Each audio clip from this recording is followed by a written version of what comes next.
couldn't be, they're polar opposites of wanting to do makeup.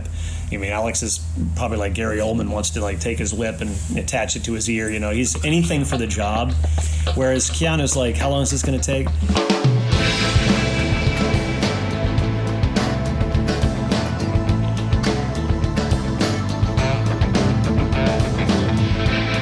Well, Kevin, thanks for talking with us today. And I think it's pretty awesome that you're working on a sequel of a film that you did back in the late 80s.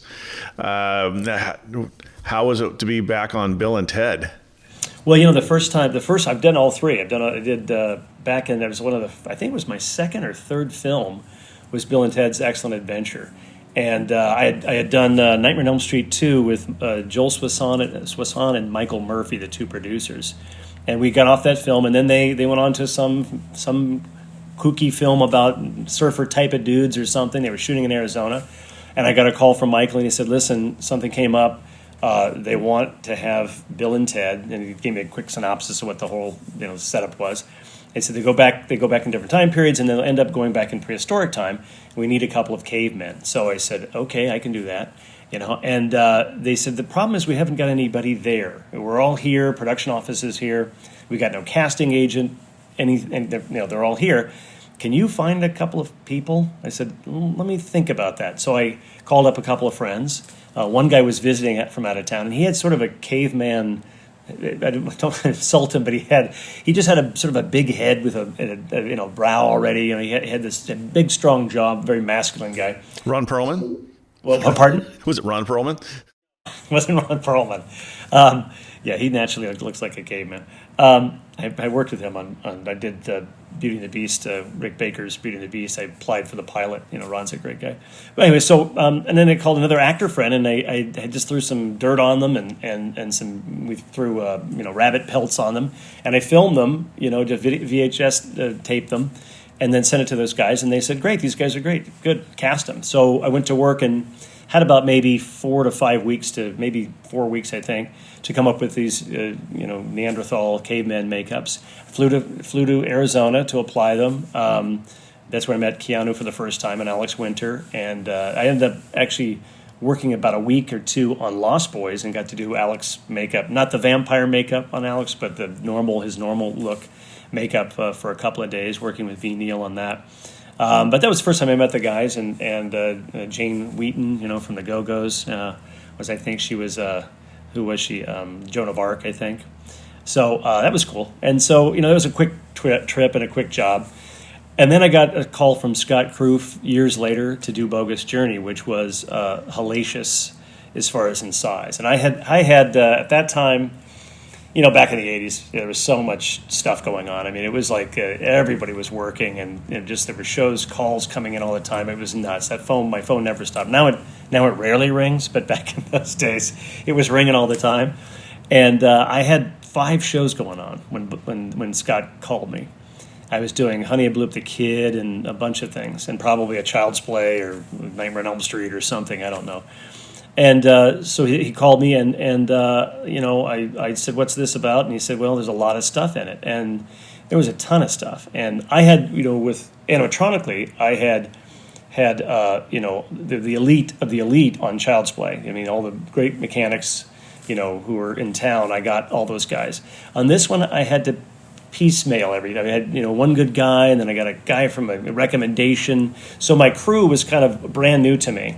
And again, I had other shows going on, so I had to kind of bounce people back and forth. And it was just, there was so much stuff. We had 2 stations. We had a big station where the stations from the first film meld into the second larger station. We had good guy robots, bad robots, evil Bill and Ted. I did Death's makeup, his eyebrow covers and his bald cap for Bill Sadler on that. So just a ton of stuff, and it was just a hellacious show, and I barely got through it. It's like you always take these shows on, and you think if I fail, there's so much stuff in it, like a Child's Play. You just think, if Chucky can't perform, the whole show is for naught. I'll never work again. So thank God I was in my 20s, because I could put up with this stuff. Now I think I'd have a heart attack, trying to deal with all the pressure, because there's so much pressure on you, and I don't know how I got through that show. I'm talking about Bogus Journey now. We like to think that you're going to be wiser now, and so that you don't quite get yourself into those things because you see them further coming out. Hopefully the years has added to some, and the experience adds an advantage. Some definite wisdom has come with those years. Yeah, now I kind of go, how much time do you get? I don't think I'm going to do that. I think I'm just going to keep my heart where it's at, not have it explode out of my chest. But I got to do some fun makeups on that. There was a scene that I cut out in Bogus Journey where, for some reason, they don't explain why, but Bill and Ted decide the evil Bill and Ted are disguising themselves as themselves, meaning Ted is now in Bill's skin and Bill is now in Ted's skin. And at one point they unzip from the forehead down, they unzip themselves. And so it was a combination of a prosthetic that unzipped to about, I think, here, to the top of the lip from the hairline all the way down. Folds open, you start seeing Bill's blonde hair color coming through, the Keanu skin, and then Ted does this, or Bill does the same thing, and Ted's inside him. And then they ended up pulling these skins off. It was a very strange scene that they ended up showing to an audience, and they all went, we don't get it, so they cut it out. But I got to do a Granny Preston makeup where Alex Winter plays his own grandmother. And that was a fun old age makeup. And he was so good in that. I mean, he really enjoys makeup. He did a film called Freaked. Bill Corso worked with him on that. It was a Steve Johnson movie. And Bill applied this sort of kind of like a half gremlin looking face. I don't know if you remember that. Yeah, I do. Yeah, on Alex. And he just gets into that. So he directed that film as well. But he just gets into that makeup so much. I mean, he just pile it on. And he literally said that to me on this film. This body back here, this is him, his chest back here, the torso muscle suit. And when we first met on Face the Music, he said, listen, I want to look like a gorilla. And I went, oh, okay, big, muscular. Yeah, I just want to be overly big. I want to be so big, push the limit. And Bill and Ted's they're kind of hokey, cartoony humor, kind of for kids, kind of not, sort of adult sort of kids. And we were trying to do, the director and I, Dean Pariseau, we were trying to make things more realistic. I mean, for me, I wanted these things to be realistic and let the humor come from Bill and Ted, not let the props, the makeup, things like that be the joke, you know what I mean? But Alex has this, he understands Bill and Ted better than all of us, and he just said, listen, I want you to push this as far as you can. So over the next 2 or 3 weeks after our first meeting, when I took his body cast and his head cast and stuff, he started sending me pictures of gorillas. I'm talking about gorillas in zoos, gorillas in the wild, gorillas that had no hair, that had some kind of hair disease or something. He just kept sending me these things, and I kept going, okay, great, thanks for the motivation, and but I started asking, do you really want to look like do you want hair? Do you want, what do you want? I'm confused why you're sending me so many pictures. No, I just want you to understand that I really want to look big. So I pushed it as far as I could. In fact, this body is actually a little bit smaller. I was able to kind of shave it down because it was getting so big that it became ridiculous. And I think it's kind of ridiculous, but it's ridiculous funny. I mean, Alex has a normal size head, but in this suit, it looks like a little tiny, head compared to this massive muscle suit. Yeah, but we see these like that. I've seen on the cover of magazines. Sometimes you see some muscle guy magazine and going, is that real or is this just photoshopped? Or is it like, there are some humans that look like that. It's like crazy. I mean, and I'm sure a lot of it's steroid enhanced. No doubt. Yeah. And he also wanted to, trapezoid, he wanted these muscles to go into his head, which we tried to do. It just became logistic problem in getting it to move and not be too stiff, and then had to add an extra layer. And we were shooting in unbelievable conditions. I don't think in 35-year career I've ever had to shoot. It was 98 to 100 degrees, maybe 102. It was going between 98 and 102 degrees.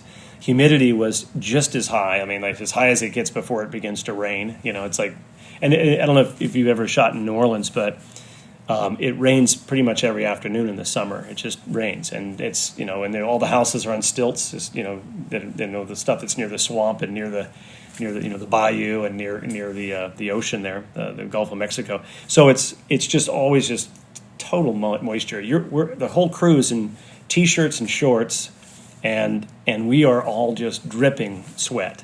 And these guys are in suits that are a combination of foam latex and silicone. It's something I developed on the last Child's Play film that I did, Bride of Chucky. I wanted to have a plastic look to the skin, but I wanted the lightweightness and the flexibility of foam. And foam has got that funny wrinkle problem, and until silicone you're old school like I am. We had the foam latex was it. It was latex noses or gelatin. I used got really pretty good at gelatin for a while, but it lacked that flexibility. And foam was great, but it just didn't move. The way it, and when it was move. I mean, it did move, but it didn't wrinkle the best it could. I was wondering what you did with that, because I knew it couldn't be all solid silicone. So No. How much of the skin is silicone? It's literally like maybe a quarter of an inch of silicone, and just enough to give it translucency, and then wrinkle nicely, in seams like this, and underneath the neck and stuff like that. I actually got in each suit myself and just tried it on, and they're heavy. I mean, even with the foam latex, and you're talking about, a couple of Hobarts full of, of Hobart mixer full of foam, and then we inject the mold like you normally would, with a core in there, the core of Alex, with the outside, the negative being the muscle suit. And then we'd inject that, and then we painstakingly, and I kept this secret for years, but I'm letting everybody know how to do it. It's just, when I say this, you get scared, because it takes 3 or 4 days, even up to a week, to snip down and snip off the skin with cuticle scissors. Now, we've got 2 or 3 people on one body, and they're just... And it's cuticle scissors because it takes this tiny little amount at a time.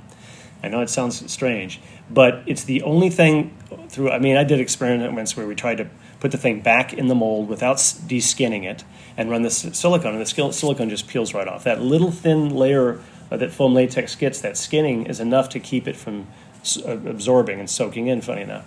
So we had to expose the cell structure. So I tried to tear it off. No go. I tried to take bigger scissors. I tried to shave it off. I tried to do all these kind of things. We tried to run it with a little water in there to make it weaker so that it would expose the cells. Nothing worked except for snipping down by hand. And again, for a Chucky head would take 3 days. So you can imagine this was about but I had 3 people on it, so it took about a week to do that. Now, then we seal it with silicone, with a flesh-colored silicone. We do that in 3 or 4 layers. And naturally, as you know, the foam shrinks. So the foam will go down, on its own. It'll shrink maybe up to a half an inch. When it's this big, it'll shrink a lot. So we've got that shrinkage. Plus it didn't shrink that much, but it can, when it gets big, it can shrink quite a bit. So we have a little bit of shrinkage just naturally. Then we remove that skin. And then we seal it so that when we put it back in the mold, the silicone just doesn't soak back into the foam and just become, again, one big solid suit.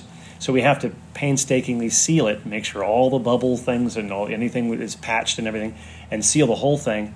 Then we have the mold apart, and we quickly lather stuff, slather stuff all over the core, all over the muscle sealed silicone foam muscle suit, and inside we slush some in the mold, put the thing together and inject it. Now, both these suits were the first run, first work. They worked first time, miracle. Because normally I would do, Chucky skin or any other skin for a fake head or fake mechanical thing.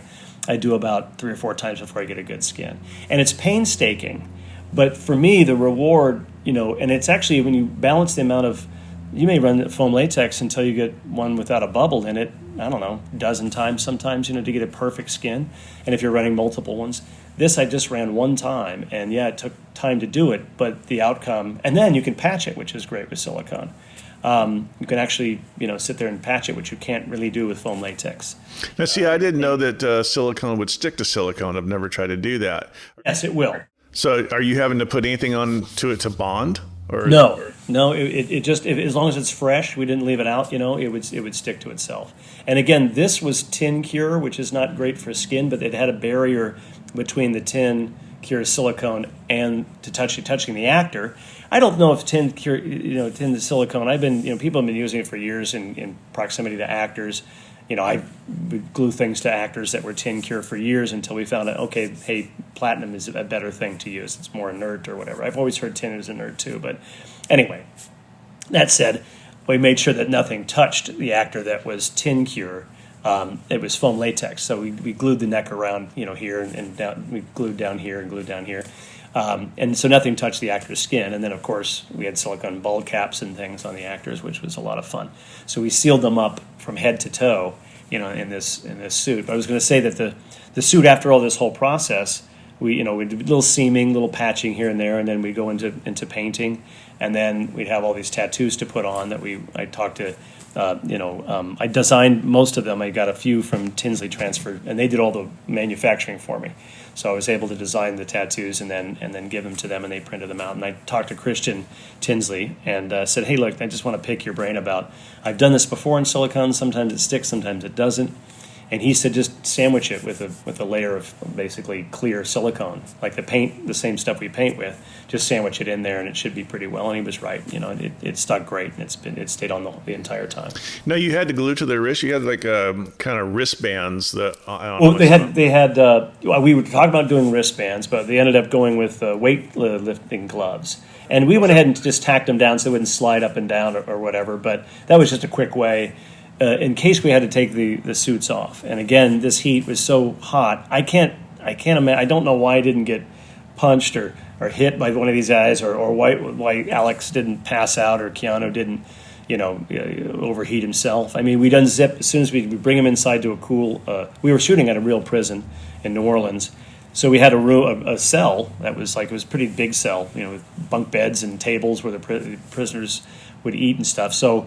We were in this big giant room, and we had air conditioning ducts that were blowing cold air in there. So we would just open the back and unzip them, and then be able to unstick them around the neck and unzip them, and be able to cool them down. That was the whole trick. And we left the zipper seam with Keanu's. It tucked underneath here. Alex's was a little tough. We had to kind of tack it down. You could still see a fine line that was then white CGI digitally removed along with the zipper. Because we just had to get him out quickly. And Keanu's not a lover of makeup, I would say. He's done a lot of it, but I even remember on Bogus Journey, doing these zipper faces, and I think there's a couple other makeups I had to do on him, little tricky things or whatever. But he didn't love it. I mean, whereas Alex is just the opposite. They're polar opposites of wanting to do makeup. I mean, Alex is probably like Gary Oldman, wants to take his lip and attach it to his ear. He's anything for the job. Whereas Keanu's like, how long is this going to take? Great. And then he just kind of goes into this whole Zen thing. He just gets real quiet. He's a shy guy already. He doesn't talk a whole lot, but he just gets real quiet. And then there's a limit. There's literally a minute limit to, meaning an hour and a half. He starts to sing. And I've been told by his makeup artist, that's a sign you're getting close to the end when he starts singing. So he begins to sing to the radio and goofing around. And sure enough, about 30 minutes after that, he was like, okay, I think we're done, that kind of thing. He's just, and that was just done, meaning he had to get up and go to the bathroom, take a walk, take a break, and he would come back and we got to finish up on him and then kind of finish the makeups, on set too. But anyway, these guys were in, I can't believe the conditions they were in. I've never been again in a situation in a makeup. I know Tom Woodruff from ADI has been in all the alien suits, and he knows what sweating and patience is all about. But they're usually in air-conditioned stages. And this was just out in the direct sun, in that heat and in that humidity. And I don't know how they did it. I mean, I was going to pass out. And I think we just luckily got through those days. Why was it shot in New Orleans? Money, it's so it just, I think New Orleans has a great tax break. I always wish why California didn't, we didn't start giving bigger tax breaks. I don't know why. Maybe you know more than I do. But we should, because it brings some of that stuff back, back to this town. But anyway, so that's why everything, it just went to New Orleans. They were talking about Spain for a while, going to Spain, which I thank God they didn't do that, and that would have been unbelievable. And it would have been hot too, in July. And July is, I think, one of the hottest months in New Orleans, so it was not happy all around for anybody. No, they picked the best month to do it. I imagine this kind of makeup, being it's only from the waist up, it's probably not a good candidate for a cool suit type thing. We did try that. It added bulk, unfortunately, some bulk. It was an extra step, sometimes I get nervous about cool suits ever since we lost Kevin Peter Hall, which I've heard later was possibly other things, I've heard things from AIDS to a bunch of other reasons of why he passed away. But I've always thought about that, cool suits. Like I've always put room temperature water in it. I know in the early days people were throwing ice buckets to cool them down quicker, which was actually bad for them. So yeah, we put one on, and they didn't like the feel of it, and it was just kind of like, do we have to do this? I think, and they made the decision, not to use them. So we just had to keep our eyes on them, and we'd shoot a scene, and they were very physical. I mean, both of them are like, he was doing this whole guerrilla acting as well as looking. He was doing this whole chanting back and forth. So they're very, very physical, and both of the actors have bad backs. I mean, Keanu's been in, I think, a couple of really bad motorcycle accidents. I believe he's got possibly I thought I heard both the guys have had spine operations where a couple of spines have been fused. Alex, I just think has a hereditary weak back or something. So they both had back issues. Both have had operations. I did have to get a support belt for his lower back on Alex to help him. Again, Keanu, I don't know. Maybe it's all those Matrix movies he did, or John Wick. He just seemed to be just would zen out. I mean, I thought for sure he's the one that's going to go, right? He's the one that's going to flip out and just go, that's it, I have to get this crap off. But I don't know, maybe he's just done so much of it. I also think he's over makeup, he's over movies in the sense of the timing. But he will give you, he's kind of intimidating in a sense because he's quiet. So you don't know what he's thinking. But he'll, at the end of the day, he'll just go, whatever it takes, man. Just do whatever it takes. Let's get through this. But what do you need me to do? He's been really cool, and I've worked with him on a couple of Matrix films, and on 2 and 3, I just did the plugs, for the whole all that army of people on that one. And then again, Bogus Journey, and then this one. So, but these suits again, I got into them, and they've got to be, I would say, 15, 20 pounds easy without sweat. And then you sit there and you begin to, pouring sweat into them, and they just begin to load up. And now you're talking maybe 35 pounds. I don't know how much they are. I mean, they were pretty damn heavy to lift them off of them and then back to the trailer. We had to take the old vodka, technique of cheap vodka in a tub and, doing the old-fashioned wringing them out and soaking them until we got them completely soaked in vodka, completely squeezed out, then hung them up for the next day. And at one point we had to do that so that their doubles, we only could afford one suit. This is a low budget film, so we could only make one suit. But I knew they'd be durable, so we had to soak them for the next day for the doubles and squeeze them all out. And then by the morning, they don't smell. The bacteria is dead, and they're almost perfectly dry, which is crazy. Did you line the inside of the suit with the foam with anything? Yeah, it does have it. Well, it's run into the foam. There's a nylon spandex. That's what I figured. Yeah, that kind of held things together, so they wouldn't tear. And the silicone protects the foam latex from tearing. And in the long run, if you have something around for years and years, foam latex will rot, and the silicone protects the foam from rotting, and the foam helps the silicone from ripping. It's this weird marriage that seems to work great. That's cool. With the vodka, does it affect your paint job at all? No, doesn't affect the silicone at all. It's pretty amazing. And even in foam latex appliances, I've done the same thing. And as long as you don't touch the surface, it is heavy alcohol. So if you squeeze it quickly and let it dry, you can get away with minimal damage. And these guys had designed tattoos for Alex's head. We had a beard for Keanu. We had a mohawk for Keanu. This guy had a silicone bald cap, which any kind of bald cap doesn't really breathe. I mean, it may be a foam latex one, but they don't breathe. So he's sealed up, and you keep 80% of your heat in your head. So we're trapping all that in. Then we got a mohawk on top of him and an itchy beard that he's got to wear, and then tattoos. We had kind of had a scar. It was just like I don't know. And then Alex had a bald cap, with tattoos on. So the whole process probably took whatever it was, an hour and a half to get them in the bald caps and the beard and everything, and then they had to go get into the suits, which is pretty quickly to get those on, and then go shoot for 8 hours in the hot sun. With Keanu having a beard on, did that just kind of help with the blending of that? Did it blend up underneath the beard? Or yeah, I mean the if you can see this is his here. The neck goes up pretty high, so it goes just below his jawline, so it's stuck right underneath here. So we had that, thank God, as one of the easy things to make his time less. With Alex, we had to do a little tacking down and stuff. We still had a line that we weren't too worried about. Mostly was just keeping those darn bald caps on. I mean, Alex had 2 bald caps, one to smooth. With Keanu, we were able to take his hair Jerry Baker was on, and she did Keanu's hair and Alex's hair, but she took it all to a point and brought it to the center, because we knew that the bald cap would go over, and then that wig would cover that lump. With Alex, we had to put a bald cap on to flatten it first, and then put the silicone cap on the top of that. And it was just keeping those caps on because they just want to slide. They want to drip when things want to come out from different places. You'll just suddenly get a leak, like a bad plumbing job, and just suddenly the sweat will start pouring down. And that was just maintaining. I remember maintaining that the whole day. I remember Bill Corso. Stephen Kelly and I, who's Keanu's personal, jumped onto Keanu, and then Bill Corso and I think Gary Lydiard did Alex. And I just remember at one point we were in this cold room. We called it a cold room. It was probably 80 degrees.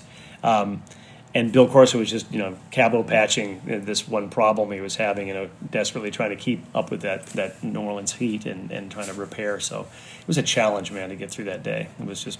The cap, the first cap to go down on Alex, was that a rubber cap or a vinyl? Yeah, it was a rubber cap. I think it was, yeah. It's probably a good call. I know that V. Neal was using those on the Mr. T doubles back in the day. I used to make those. Did you? No, yeah, but the rubber cap was, I think it was a foam latex cap that we used on Alex.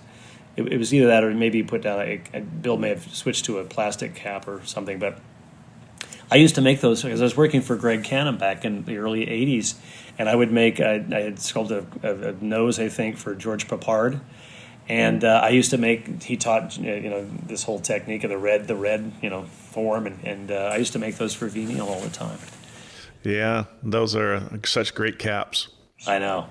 Yeah, they stretch and, they glue down well, they don't come up, Yeah, those are Mr. T's doubles. But anyway, so yeah, here, and then I did a lot of stuff on. I'll show you this real quick. This is just did stuff like this, for Photoshop jobs. Let's see if I can get that in there without. So just basically taking out Keanu's head, giving him a beard and putting it on a bodybuilder.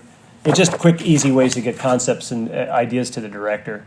But the tattoos are pretty much the same, and then design the handlebar mustache for Alex and stuff like that, and love the Photoshop. I know it's an old tool, but it's still a very handy tool to use.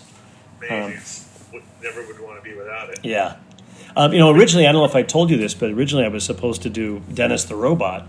I had a bunch of things. I was going to be doing things like this for the demon, this interesting demon concept, and those kind of things just fell to the wayside because of money. Basically ran out of money, so they came back and said, "Listen, can we do something simpler for the demon?" Then I just designed a heavy-set demon with horns, just ear tips, and then this butcher apron with blood and dirt all over it. And Bill Corso handled that on set. So you didn't do Dennis? You didn't do the robot? Steve Wang. I brought Steve Wang, and I got to the point where. In fact, 2 weeks before we actually started shooting, I was told later by the executive producer that his main finance guy pulled out, and so we're going to put the production on hold. And this was 2 weeks before actually rolling film, so it was very dicey, and I get misinformation all the time. And anyway, by the time I finally got that first check to start hiring crew, my limit from 3 months of prep or whatever I needed got down to like 6 to 8 weeks, and I just started thinking about everything I had to do. And what's truly scary is a robot suit you have to put everything into it. It's like building a car. All the parts have to be sculpted, polished, refined, vacuum formed. All these lights had to happen, and it's something I to do. I've done them before, but you have to really focus in on what you're doing. You can't just if you do it haphazardly or whatever quickly, it's going to look that way. And this was an important character. It was a funny character. They thought it would, may go away from the film, loving it, and the people have really liked the robot.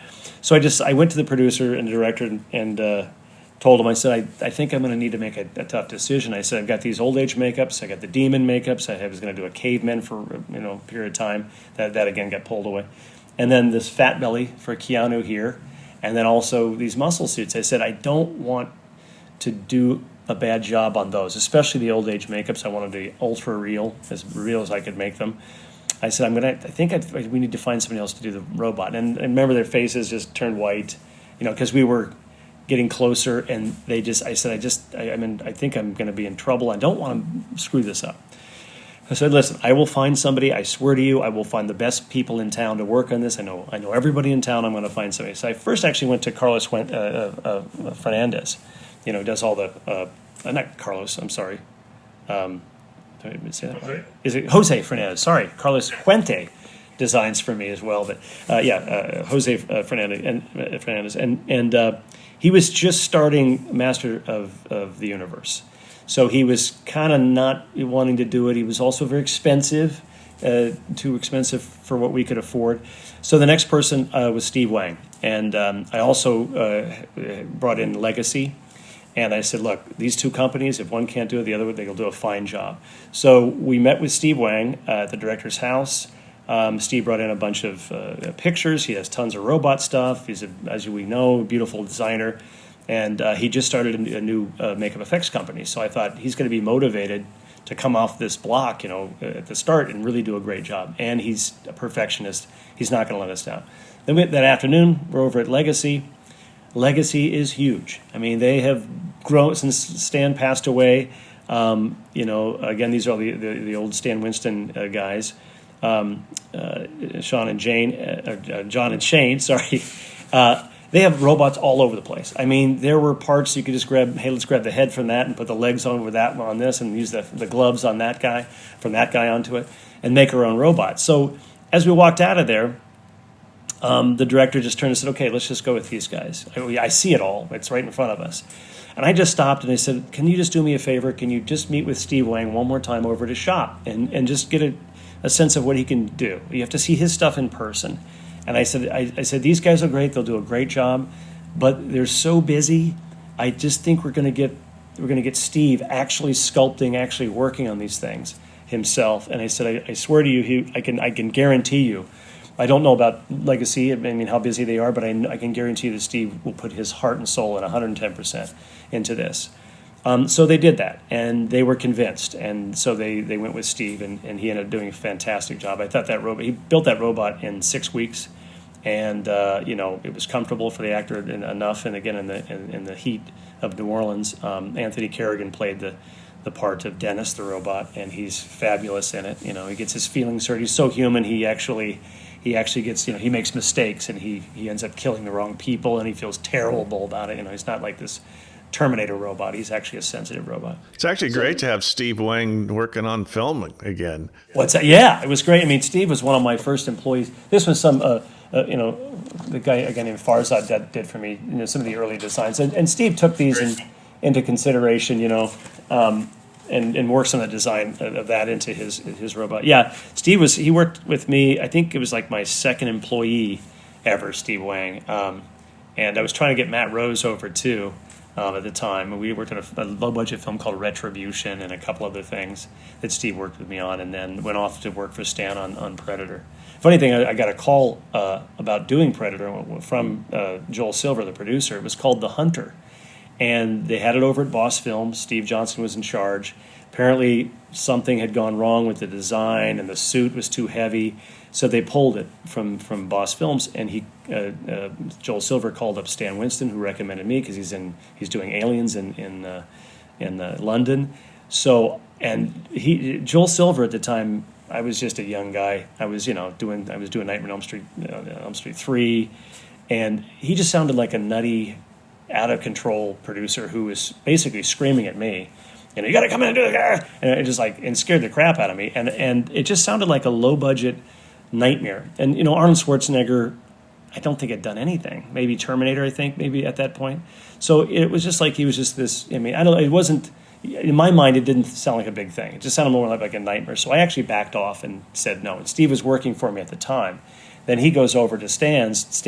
Joel pushes him, you got to do this, I can't find anybody else. So Stan agrees to do it. He puts Matt Rose and Steve Wang on it, and the rest is history, and there's the Predator. So I just think it's a funny story because I could have had the Predator with Steve Wang working for me at the time. Yeah, I can see where on looking at it in hindsight, it's going, this thing is going to go shoot in Mexico, and the guy's running around in a suit, and it's over there, and And they've already had it's already been in trouble. You know, they're way behind, and the time limit. They obviously got more time to build it, but at the time it was like we have to have this suit in 3 weeks. It was just ridiculous, and I just said I can't do that. And he kind of just cussed at me and hung the phone up, and I went, phew, I think I dodged a bullet, which I may have. But Stan got the proper time, and they pushed back the film, and the rest is history. And it turned out fantastic. So. Well, that's one of the things that Stan, there's where he was bringing his years of experience at that time. Like, he's able to push back on Joel and say, no, look, let's do this right, and be able to get the right situation for Matt and for to be able to do everything they needed to do. Yeah, absolutely. And they waited, and then those guys got the chance to, and the design phase too took some time. They got more time to design because Stan was away. So, all these, the crab face looking, thing was developed. I don't know how much of that was Steve, how much of it was Stan, how much of it was Matt Rose. I had a feeling a lot of it was Matt. But then Steve has that design quality to his design, so it's hard to say. Both excellent, excellent artists, Anyway, so then we got into the old age makeup. Should we talk about those? I would, you just took the words out of my mouth. I wanted to ask about that because it is very interesting. How many times did you do the age makeups? How many times did it get applied? Just one time. It's kind of a dream to do it once, right? I mean, to do it 30 times, I'd got my training putting makeup on Robert Englund, who never stopped moving. If you know anything about Robert, he just talks. Great storyteller, but he's just, got a lot of energy. And we did it 35 times in the first film that I worked on. And then, went on to do it on all these promotional things I did with Robert. So I don't mind doing it that many times. It's great, but then all those appliances have to match. All they have to be pre-colored and stuff. Now, we did up to 4 sets. So we did, here's one of the forehead pieces. This is Keanu's forehead piece. Very cool. So we did 4 of these, 4 or 5, I think, total, plus one, I think, a test. Yeah, I'll take this off. So you got to do one test application? Yes, but the good thing is it's shot. I told them, listen, I need the maximum amount of time on this. I think it was 8 weeks or 10 weeks. I said, we've got to make it great. It's got to be real.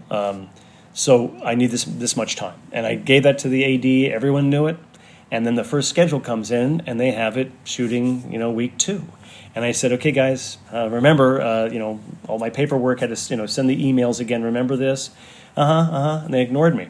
And that just would go on for a long time. And then I finally had to say, I'm not going to make your date. I'm not going to do what, it's not going to happen. It's just not going to happen. So we finally had a conference call, and they said, okay, look, with the director. He said, listen, I'm locked into a location now.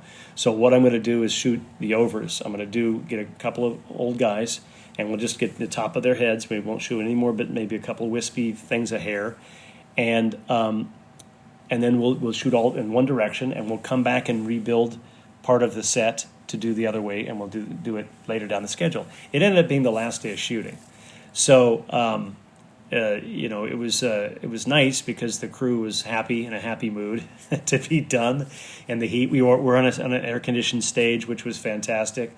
And it wasn't really even that much of a long. It's not a terribly long scene. There's a happy little bit at the end where they get to play guitars. I don't know if you stayed through the credits. I did. I knew it was going to happen. So there's going to be a scene. Yeah, there's going to be something going on. And they went back and forth. I mean, they asked me for all kinds of stuff from Bogus Journey, pictures, any video I had. And they were going to do a whole montage of all the films, like wrap the whole thing up. And they ended up not using that. They just used the old men scene, which I was happy as well because your work's up there for a little bit longer, which is always nice. But so we just saw the one scene, which I'm sure Keanu loved. But they just got everything they needed quickly, and it was one of those things they didn't have to repeat. Although all the appliances were perfectly matched to each other. All the hair was exactly not strand for strand, but it was as close as you could get to matching each set of appliances, and we were ready to do up to 4 days. How long from the time you did the test makeup to when you had to do it, for camera? It's, I think, a 2-day. I got there early, so it was like 2 days, and we didn't want to burn again Keanu out because of the whole I don't love makeup thing. So we knew if we had a test on an actor, it would be Alex.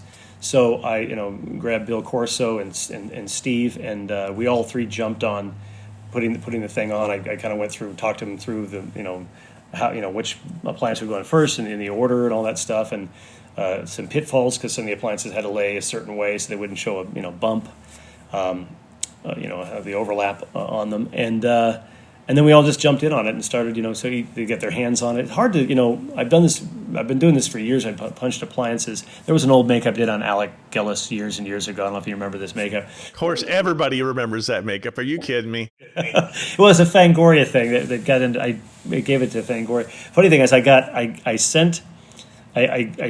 did that makeup on Alec, and then I went over to Stan's to show him the makeup. The guy, back in those days, we're having film developed, right? So I had to wait a couple of days to get the film back. So I ran over to Alex and said, hey, look at these. And it was their lunchtime, and I remember everyone was paranoid because Jim Cameron had come by to stop to talk about the next Terminator, I think, with Stan. And so, or I'm sorry, maybe it was Aliens. I think it was Aliens they were talking about. And so they had gone to lunch, and I had to get in and out of there before Stan got back because he doesn't like people coming by the shop. So I'm showing Alex, and just as I'm turning to leave, in walks Stan Winston and Jim Cameron, and they go, oh, who's this? And Stan didn't look totally happy that there was a stranger in his shop. But I explained, I just did this makeup on Alec, we're friends, and I showed it to him. And both Cameron, they just stared at these pictures, and I think Cameron asked my name about 4 times in about 2 minutes, kept saying, what's your name again? What's your name again?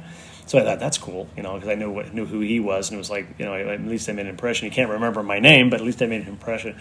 And then Stan, I go to my car, and he runs out and says, do you want a job? And I said, when? He said, tomorrow. And I said, okay, sure. And when I went in the first day, I had to talk to him about a film I was up for called Nightmare on Elm Street 2. And I said, if that goes through, I'm going to have to leave. And sure enough, about 6 weeks later, I had to leave Stan's. But that's how that whole thing went down. But anyway, back in those days, everyone used lace wigs, or they hand-laid hair.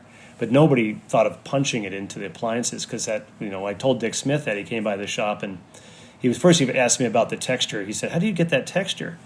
He said, what orange pad? Are you using some of the Greystoke pads that Tom Hester made years ago? I said, no, I hand tool all that. And he just looked over at me and he said, well, what are you talking about, you hand tool? I said, I poke all those in with this tool and I blend them off with this brush. One by one, I go, yeah, so that way I can elongate them. I can make them go the direction they should go. Now, nobody that I know of, I did this back in Ohio because I didn't know about texture stamps. I just thought everyone did that. So I'm back, 17-year-old kid, I'm hand tooling all the pores. And then I find out everyone's using texture stamps, and I started doing that, but I still like my technique of hand tooling. He said, how long does that take to texture the whole face? I said, I don't know, 3 days maybe. 3 days? Are you out of your mind? You should be able to texture something in a half an hour and be done with it. And I remember seeing all his David Bowie stuff and his little big man sculptures. Greg Canham had copies of them, and they were all texture stamped. They were all just like orange peel. So he thought I was crazy, and then I told him that I had punched the hair in one by one.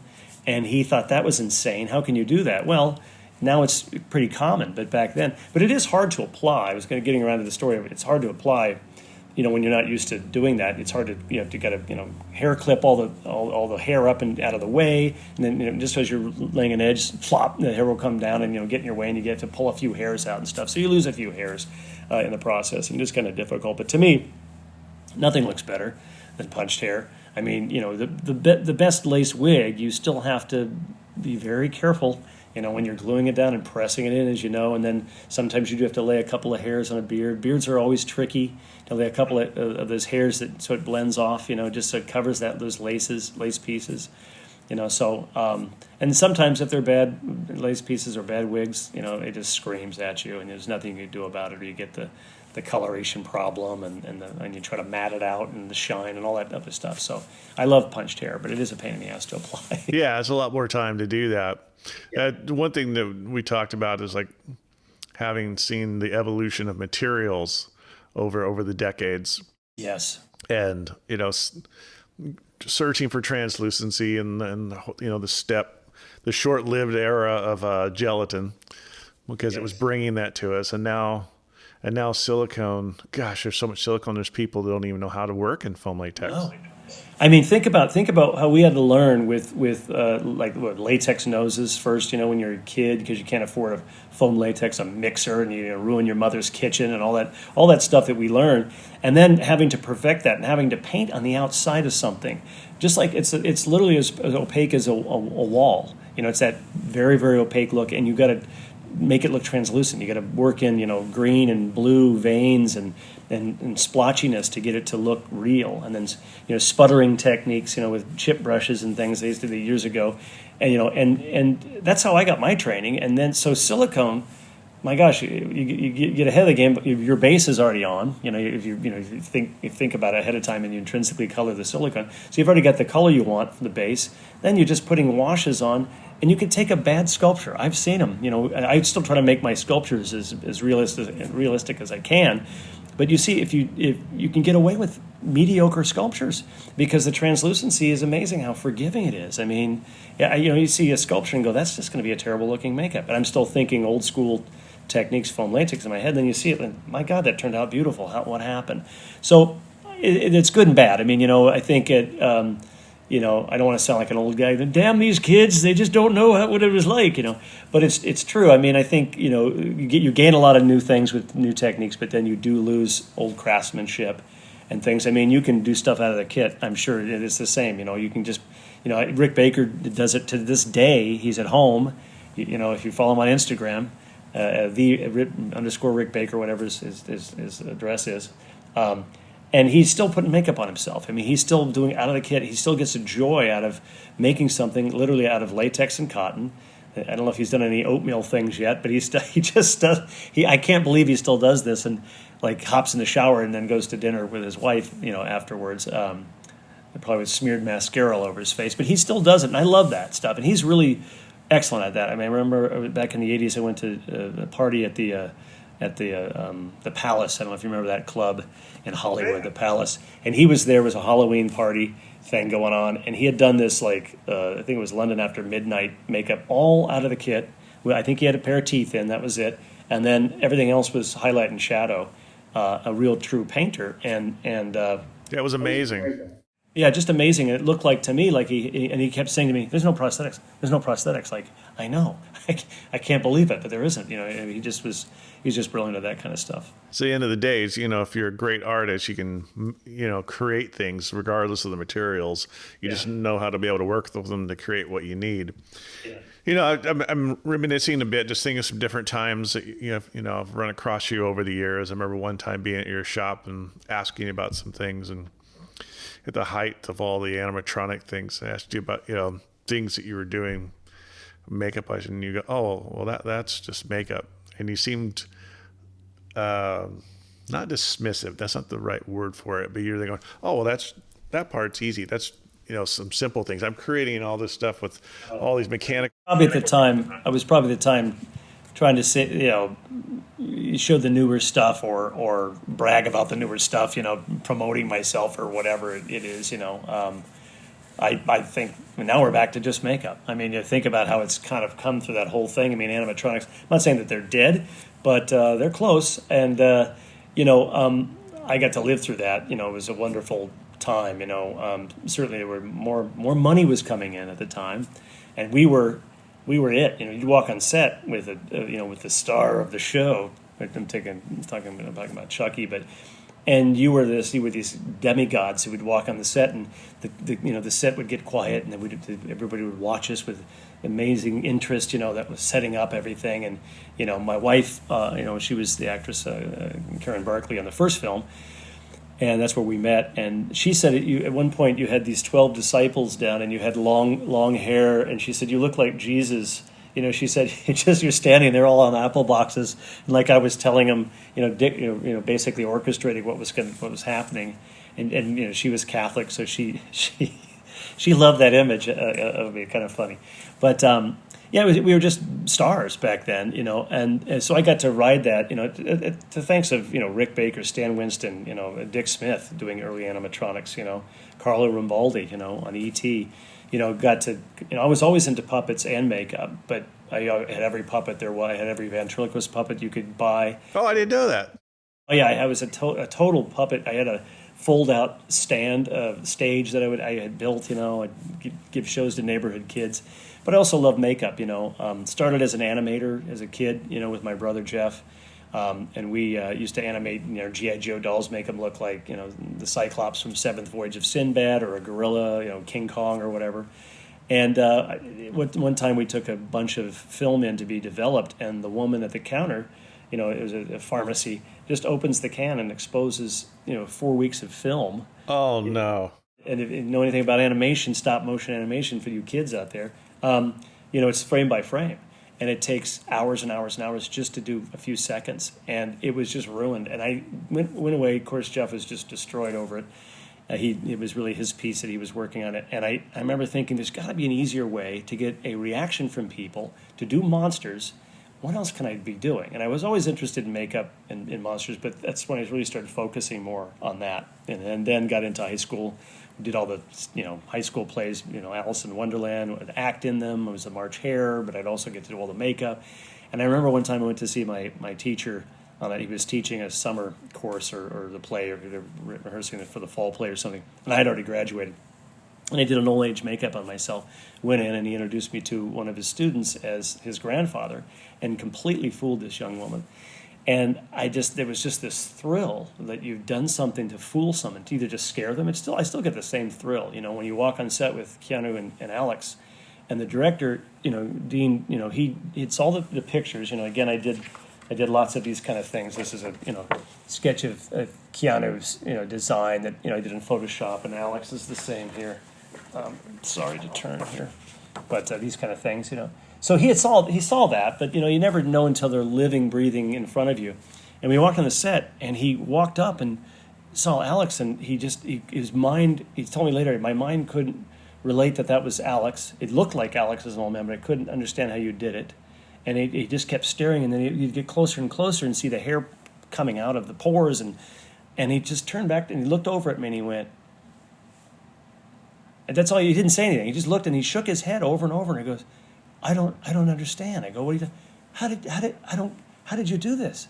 This guy's, not all directors are like that. A lot of directors are, can be quite, as quite mean, and a lot of times they're under pressure, and they end up being, kind of jerky. But this guy was so complimentary and funny. It was just a joy to work with Dean Pariseau. He was such a nice man. And to hear those compliments, that's what you live for. That's, and that's always been the case with me from high school all the way through, is to get that pat on the back, or to get that wow, or to get a scare in a horror film, to get that jump back, or people still talk about, I always blame the writer. I said, hey, it's not me. Don't kill the messenger. They go, oh my God, I hate you because Chucky was so this, or, Freddy was so that. But, we're just interpreting, and we are part of the creative process, but just to get that thrill from people. And my thrill is not, we don't get to see people in a theater applaud you, right? It's not a live production. So when you're doing a film, you don't get to see the crowd's reactions. We used to go into theaters, and watch the show with people. We'd actually go in there and watch, a film that we were working on with them, in the theater, just to get reactions. So I kind of do it for the crew. I just go in there and I say, okay, if the crew reacts to it, then I've scored. So I'm trying to thrill the crew, thrill the director, thrill the producers, get a good job at the end of that. Great job, great job. That's what I really do. And maybe that's a parental thing. You're still trying to get your mom and dad to say you're a good kid. I don't know what it is, but it's been fantastic. What was that film that you did? Gosh, it must have been 80s. I think it's 80s. And that big bug just comes out of a guy's mouth. These aliens. Oh, that's The Hidden. That was The Hidden. Yes. Yes, that was a sleeper hit. That was the second film. The third film, I think. So again, Joel Swisson, Michael Murphy, Nightmare on Elm Street 2, went on to do Excellent Adventure, Bill and Ted's. And then that was the third film that they did, called The Hidden. And Jack Shoulder, who had done Nightmare on Elm Street, he was the director of Nightmare on Elm Street 2, brought me in to do that. And that was a blast, too, because he, having trusted me after doing the first film, he said, how are we going to shoot this? I said, can I do some storyboards for you? And he said, sure. So I did some storyboards showing the whole angles and where you need to cut the puppet off to make sure you don't see the alien coming from the back of the head through the head and out the mouth. And I was using hot melt vinyl. Remember hot melt vinyl? Sure. Was just nasty, nasty stuff. I think what was it? Not the Incredible Edibles, but the toy machines you could make. You could actually make rubber. That was hot. Creepy crawlers, I think you're thinking Creepy crawlers, that was it.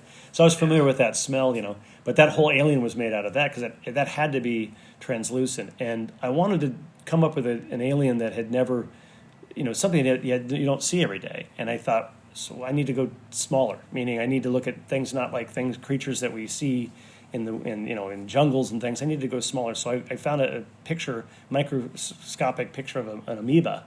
And that's what I designed that on. And it had the same kind of snout, and I kind of copied things from this weird alien-looking, squid-looking character.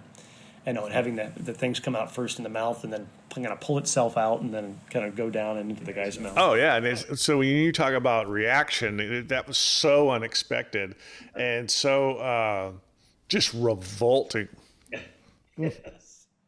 Yeah, because it's coming out of your mouth, for one, and then it's going into somebody else's mouth, and it was kind of fun. And we ended up doing. I knew that Chris Mulkey would play the actor who had it in him. He was the one I think that took the first fun ride in the race car, the sports car at the very beginning, creating all kinds of havoc. Yeah. Anyway, he's in the hospital. He's been burned up in the car. So I knew I could do foam latex appliances all over him, and then therefore his fake head could also be foam latex. But William Boyer was it Boyette? Boyer, I think it's Boyer. He was, I knew that would be focused on more. So, meaning once the aliens started coming out, then we'd be on Bill's head. So I thought, how can I do this? And again, looking for translucency. We didn't have silicone back then. All we had was gelatin. So that head is a mechanical gelatin head. Wow. Which was very scary because you had to make it plasticized. It couldn't be stiff gelatin. So I got the color right and everything looked good. And I had it reinforced with nylon.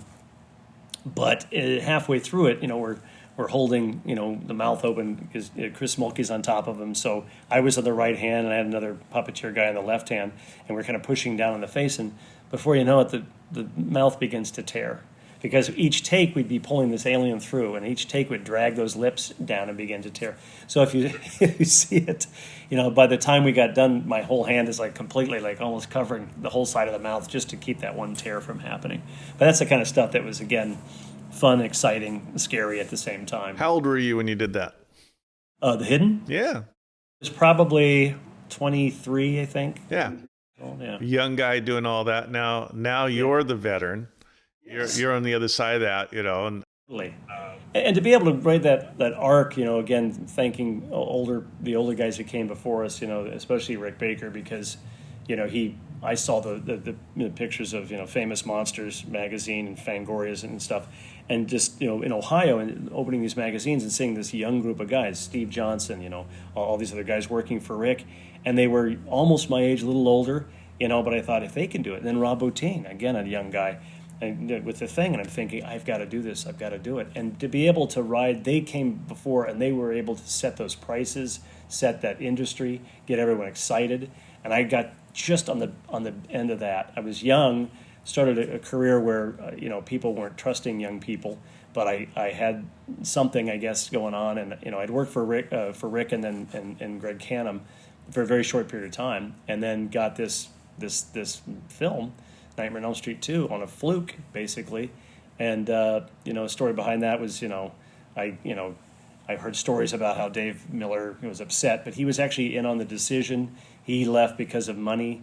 I said they want me to do Freddy's makeup. I said I won't do it unless you tell me it's okay. And he said it's fine. I'd rather have you do it than somebody else because I would know them, and it pissed me off even more. Go ahead and do it. Gave me his blessing. Later on, I think he felt it kind of sunk in that was no longer. I had the same feeling when I lost Child's Play to Tony Gardner. I don't hold Tony. He was just there. He'd worked with David Kirshner before, so that happens. But I think Dave was kind of upset and then was looking for someone to blame, and I think it was easy to say Kevin took it from me. That's not the case at all. I was the one informing him what was going on the whole time. He did give me his blessing anyway. So I took over that, and I got this film, and then things just start taking off, and then you do seem to get Fangoria. Everyone was reading. All the producers were reading back then. It was a magazine, and once you get into that, you get a couple of things of press, and then things start to take off, and it just went quickly for me. But it's funny to come out the other end, and now we're doing obviously less animatronics, but more makeups are now still around. I'm hoping that never gets to the point where that becomes all CGI. But we'll see what happens. So now you being on the other side of being the veteran, what young artists that have come up now or that impress you or inspire you? Well, there's Aryan. He's one that is he actually came. I gave him his first experience. I'm going to call it, not a job. He was at my shop for about 3 weeks. Dick Smith had called and said, "Hey, there's this young kid. I think he's from Holland." And he just won this big contest, and part of the thing is that he'll be able to come out to Hollywood. And so they contacted Dick in New York, and that led to contacting me, Stan Winston, ADI, a bunch of other places, and saying, "Hey, will you take this kid on?" And the funny thing was, I don't know if Aryan was kind of either nervous or just a Dutch thing. I've worked with a lot of Paul Verhoeven. They're very confident people, and from my experience, the Dutch that I've met. Just very confident, and again, that may be I hope that's not a racist statement to say that, but I don't mean to say that at all. But the people who from Holland I've met just have confidence, and he had a lot of that. He was young, and he had a lot of that, and so I was indifferent how I felt about him because he wasn't, just, "Hey, get in, I can't believe I'm here," excited. He was more like, this is just a stopover for me. So he had this sort of, and I've talked to him about it since, seen him over, Rick Baker has a barbecue every now and then, or every year, and I've gotten to see him a couple times. I talked with him there, and we've laughed about it because I think he was probably more nervous, didn't know what to say, so he took on this facade of, "I know what I'm doing," that kind of thing. And so I just kind of like 2 weeks, 3 weeks, okay, goodbye. You go over to Stan's now, because we're all going to give him a little bit of experience. And so I did my time with Aryan, and that was it. But now I look back on it, of course, he turns out to be, fantastic. And he was even talented back then. I remember seeing some things he had done in my shop, a couple of sculptures he was just working on his own, and he had talent. But he's somebody I admire. Kazu, too. He's not that young, but he's in there. Doing great work. A lot of young people, Fracture Effects. A lot of these guys are, the guys that used to work for Stan and have now gotten their own shops. Vince Van Dyke is another one that again been around for years, but you didn't really know who they were until the last 5 to 10 years. And they seem to be the shop owners. And I don't try to compete with these guys. I've gone in a couple of times. I know Vince very well, and I went in on the This Is Us episode, and I was going to build some the newborn child that one of the characters gives birth to. It's a preemie, and Vince already had 3 or 4 of them. They were already animatronic, and he's basically renting them, and they look fantastic. He's a great artist, and so I was going to build it from scratch, and I'm sure mine would have been just as nice as his. But he could just rent them, and I had to build them. So, and my price was rock bottom low. I knew the producer, so I was trying to help him out. But then he kind of called me and said, "Hey, there's this guy named Vincent Van Dyke." And, yeah, I know Vince. And he goes, "He's got these babies. They're already done. And we saw them. They're pretty good." I said, "Hire him." He said, "Really? You're okay with that?" I said, Yeah. I mean, I can't, they gave him 2 extra babies or something. It's like, so I find myself competing with these guys who are working out of very small shops. They're all renting their shops. I own my place. That's what great about living through the 80s and 90s. Was able to make a little bit more money, and I'm happy right now. I don't have to necessarily work. I still want to work, though. You're an artist to the day you die. So I think if I ever retired, I don't know what I'd do. Probably just, I'd probably do what Rick Baker's doing. I'd probably put makeup on myself and post it on Instagram. But I want to keep in there, as long as I can. I don't think saying, even if you want to retire, I think just don't say it. It'll happen anyway. It's going to happen. But there do seem to be a lot more practical effects now. There are people like Guillermo del Toro who just still love it. There's directors who absolutely love it. I know actors still, most of them like being in it. I mean, they can go into their trailer after we put the makeup on, and on Alex, and he can go in and start practicing voices. He can see. He can do faces in the old age makeup, that make him look even older. He can try out different voices. Dana Carvey, I did Master of Disguise on Dana, and he all these makeups I did on Dana, and he would do the same thing. As I start putting it on, he would become the character. And if you're just putting green dots on your face, or blue dots or whatever, it just isn't the same stuff. I understand how for some actors it's better because they'd rather not go through the process. It can exhaust 3 hours of makeup can be exhausting, and they'd rather just get out there and do it. So I understand for certain people, but I hope it never puts us down that way in the prosthetic. No, well, hopefully we don't get to filmmaking where it's just okay. An actor just walks onto a green screen, and like you say, has dots or whatnot, and that becomes. I guess it's a little bit like Avatar, where they're moving towards. But if that's what it becomes, it's like that's gonna be really, really sad compared to like David Lean out there in the desert, really with a cast of thousands of people.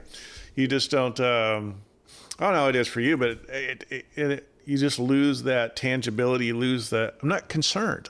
Yeah. Like when Terry Leonard, who was a stunt double for Harrison Ford in Raiders of the Lost Ark, when he's jumping across to grab onto that truck and he's being dragged actually under the truck, I fear for him. Yes. It's like, oh, he could get hurt. Yeah. But when I see, Spider-Man, and all of a sudden, the second he becomes pixels, and I'm not worried he's going to fall. No, and you know what it is, and you there's people describe it like a bubblegum feeling, like everything's a little too soft, a little too rubbery, a little things aren't quite, and then you'll have mistakes. Everything's so perfect that, and of course people he's again talking about the young kids. They grow up on having games, and so to them it's okay. To them it looks real. To them it's acceptable. But I still see the difference, and it still bothers me. I think there's a great when you combine the two techniques, you can do some wonderful things. I'm thinking of Rick Baker, Tim Burton's Planet of the Apes, when the main lead gorilla goes from just yelling to stretching and screaming.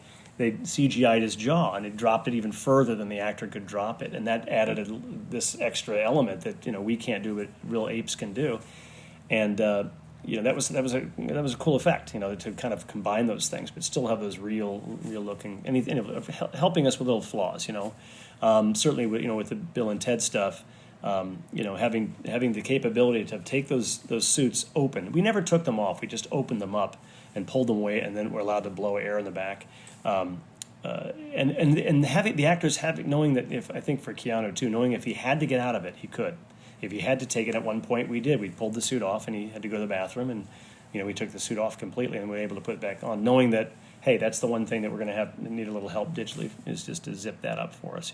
We could easily put appliance down the back of it, but then you have to blend it on each time, and it's another 45 minutes to get that new appliance put back on, and then he's locked in the suit, and I think that psychologically could be an issue for certain actors, and so it's good to have that as a tool. At the end of the day, it's not taking anything away from your artistry of what you're doing. That is actually being considerate of the human that you're putting into it. Yes. And I think that probably is the best of the best worlds. So it sounds like you're gonna keep doing this, so that you're. Yep, you're gonna keep doing it. Love old age makeups. Back here there's some we did this as this, but this is a color paint test. It's the appliances that were assembled. I think there's a total of there's a nose, upper lip, chin. This is all one horseshoe piece, as we call it. That term. Earlobes here, little flexible earlobes, and then a forehead piece, and then a back of the head. So I don't know what, seven or eight pieces, and then there's hands, left and right hands that we did. Who did your contacts? What's that? Who did your contact lenses? They got a local guy. I forgot who it was, because only with Alex they were just your normal cataract-y looking things. Keanu said, "I don't want to wear them," so we said okay. He wasn't too keen to wear lenses, and so his eyes pretty squint. Yeah, exactly. He kind of played it like that. But Alex, again, more the merrier. So he was all into that. So we just found a local person to come up, and I can't remember their name, but they just they're simple designs, because they were just the foggy, milky lenses. But anyway, so that was something that we did, and then I had Tom Flouts, makeup artist Tom Flouts, come in and help me pre-paint the 4 sets that I had to do. After we established the look of them on these 2 heads, and then I had Ursula Hawkes punching hair, with a couple other people who were helping out and punching hair. Mitch Coughlin helped me, also doing that. He was my main guy on the show. So I had a great crew, people. I had about, I think, maybe 12 of us total, compared to Steve Wang's 30, for the robot. That's another thing because, anytime you do something like that, now I can be an artist. I love to just do an art. I would just love to be just an artist, but you have to be a businessman as well. So you have to run a shop. You have to hire a foreman. Bigger the show, more people, more problems, more sick calls in. It was all that kind of thing. We didn't have to deal with COVID, a year ago, but there's all that extra stuff, and I just wanted to relieve myself, which is why I stepped away from the robot. But in my opinion, I got to do Bill and Ted. I got to do the fun stuff of the show, and old ages are one of my favorite things to do, and I was just happy to really do that and try to do a job that I felt could add to the film without I didn't want you to walk into see that scene and see them in makeup. I wanted you to accept them immediately that they were old. I hope that's what happened with the viewers. But that was my goal anyway, was to make it look like, wow, that does look like Alex, but then it looks like an old guy, and you're trying to just help the scene as much as possible. Well, look, you've come full circle. You've gone from doing Alec Gillis and then an age makeup and getting all that, and here all these years later, you're still doing age makeups and just. I haven't done animatronics for a while, but I'm happy to go back to that. And if I said that to you years ago, well, that's just makeup. I didn't mean it to be, it doesn't sound like something I would feel. But maybe I was just trying to focus on the cooler stuff in my mind, which was the animatronics. That's state of the art, right? That's just makeup. Let's not focus too much on that, because I love makeup, and that's my foundation was makeup and prosthetics. And so I'm happy it's still around. I'm happy I can still do it. I mean, look at us. We can do stuff that we did when we were 12 years old. I mean, very few people can say that. Actors can say it if they can last that long. My wife isn't acting, these days much. I mean, I think she hasn't worked a couple of years. She's happily kind of retired at this point. But you can't. We could continue this until the day we drop. I mean, and I just say that. Look at Rick Baker. He's doing it every day. Just to thrill himself and a handful of watchers, who are following him. He still has an audience, and that's all we really want, to show what we can do and have fun doing it. And it's been a blessing. Awesome. Well, Kevin, thanks for the time that you spent with us and telling us stories and going down memory lane a little bit with us as well. Thank you. Thanks for having me, Mike. Okay, my friend.